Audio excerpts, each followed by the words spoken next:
I just wanted to go over a couple of things before you got started. I was going over some of the assignments that you've turned in, and I've noticed that there's a lot of the same kind of errors that we see. And so I just want to go over a couple of those.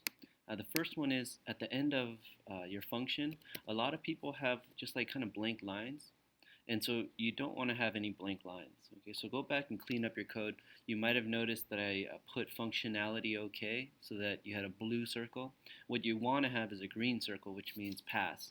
And so just go back and erase the lines, and I'll go and regrade it, and you'll get your pass instead of a functionality OK. Another thing I saw was, in programs where we had two functions, something that looked like this, um, you had no space in between your functions. Right? So it looked something like that. And although that's fine, the common convention or the way that people normally program is you have one space in between your functions. Okay, so let's go ahead and start doing that.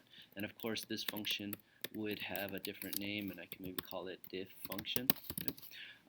Okay, and another thing is some people had two lines in between their functions, right? But again, let's all follow the same convention. Let's all write in the same way, and let's put one line in between our functions. It might seem like it's picky and a small difference, but you'll understand once you start writing code, you want to be able to look at someone's code and not have anything look out of place. You just want to look at it and say, okay, here are the functions, not look at it and say, hey, wait a second, those functions look kind of different. I'm not sure what's going on there. Let me take extra time to look at it. Okay, you want everything to kind of just be the same so it's easier to read. And let's see, something else. I saw some of you folks had your comments, and so, good job on having the comments.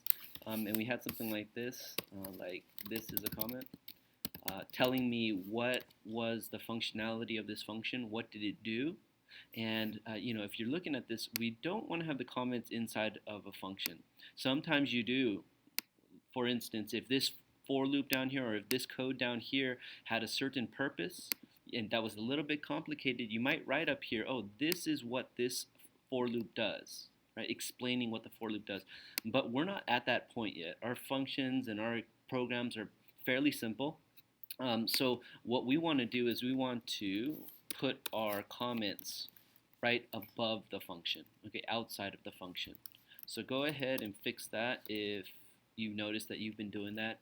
And of course, remember there's one line of code, one blank line of code in between the function and the comment. Let's see, is there anything else? Space between comments and functions. Yeah, some of you folks also had your comments, which is good, and you had a space in between the comment and the function. Again, following the same convention, let's go ahead and get rid of that. And another thing is, although in the Code HS curriculum on the videos, they ask you to do a pre and post condition where here's your describing the function, and then it's asking you to do a pre-condition and a post-condition. Right? And so for me, that's kind of a waste of time. I don't really enjoy that. I didn't enjoy doing that, and I don't really see it being useful. So let's go ahead and get rid of the pre and post conditions. I've talked about this to you in class. And let's just leave the description of the function. What does it do? Okay. And so as I was going through your guys' programs, I've noticed that about half of you have been commenting your code and the other half have not. And so I want everybody to begin commenting their code. And what does it mean? It just means to write, what does this function do right here? Okay, a small description. Like I could say, Carol turns in a circle and leaves a ball.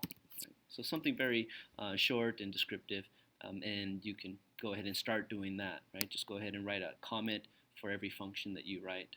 And one last thing that I want to go over is, some of you, when you write your functions, most of you have been good where you write a descriptive function name, right? Where you say something like Carol circle, right? If that's what Carol's doing in this function, because you're using the function name to describe what the function is doing, kind of like an extension of the comment, right?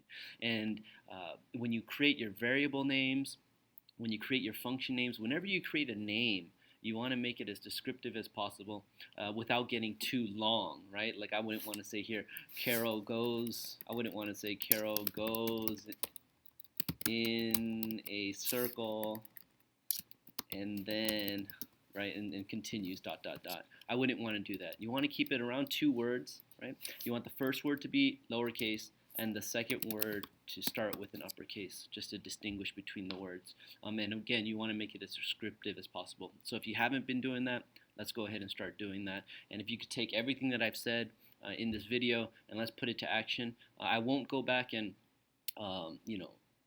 like look at people who haven't been commenting their code and putting a functionality okay. I passed you guys, but let's go on here on forward.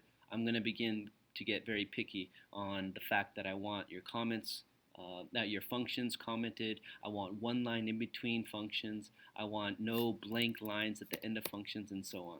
All right? Okay, so let's go ahead and get started. Bye-bye.